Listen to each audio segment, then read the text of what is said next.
Tout petit, on nous apprend que le français et l'anglais sont des langues d'excellence. Nos propres langues sont oubliées, ce qui n'a aucun sens. En grandissant, on nous inculque que nous devons nous battre 4 fois plus que les autres pour réussir, pour la simple raison que notre peau contient plus de mélanine que les autres. Quelle injustice!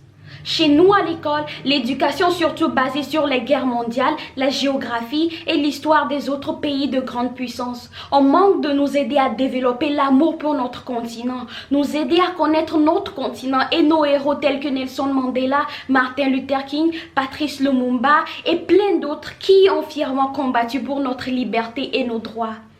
Lors de l'esclavage qui a duré des siècles et qui clairement continue aujourd'hui, ils ont pillé nos richesses, pillé nos vies, nos familles, nos mains-d'œuvre.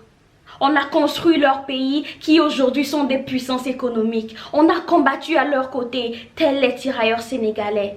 Mais en sont-ils reconnaissants? Quelle ingratitude!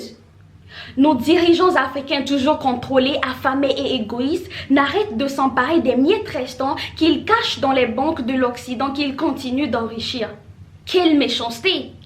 Que nous reste-t-il alors sinon de quitter notre cher continent pour l'étranger où notre richesse se trouve? Qui ne fera pareil à notre place?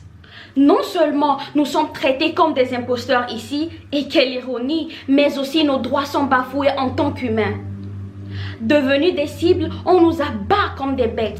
On nous prive de nos droits à la vie et notre liberté dans des pays se disant démocratiques. Nous réserve des postes minables malgré nos efforts et nos diplômes. Nous traite comme des inférieurs. Tout ça pourquoi? Notre belle peau d'ébène brillante de 1000 feux telle de l'or. Qu'on nous vole tout. Nos vies, nos richesses et même nos cultures. Notre dignité, elle restera intacte. Fière d'être noire, fière de mes origines et mon identité, je n'arrêterai de me battre pour finalement vivre en paix dans ce monde. Car, comme tout autre être humain, je suis constitué de chair, de sang, de poumons qui respirent le même air, d'un cœur aimant et pouvant être saigné. Noire et fière de l'être. Je suis noire et fière de l'être.